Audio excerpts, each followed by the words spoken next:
la maison Lalaurie. En 1834, un incendie éclate au 1140 Royal Street, dans le quartier français de la Nouvelle-Orléans.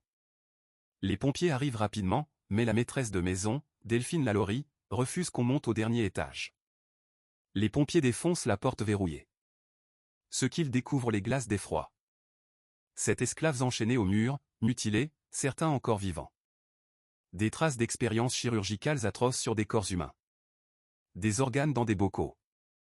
Des blessures qui remontaient à des mois, voire des années de torture. Delphine Lalaurie n'était pas n'importe qui. C'était une aristocrate respectée, invitée dans les plus grands salons de la ville. Elle organisait des dîners somptueux. Personne, absolument personne, ne soupçonnait ce qui se passait dans son grenier. Quand la nouvelle se répand, une foule en colère envahit la maison. Mais Delphine est déjà partie.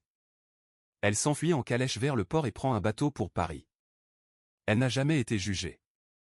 Aujourd'hui, le manoir existe toujours. Nicolas Cage l'a acheté en 2007 avant de le revendre précipitamment. Les voisins rapportent encore des bruits étranges et des cris la nuit. Et voici le détail le plus troublant.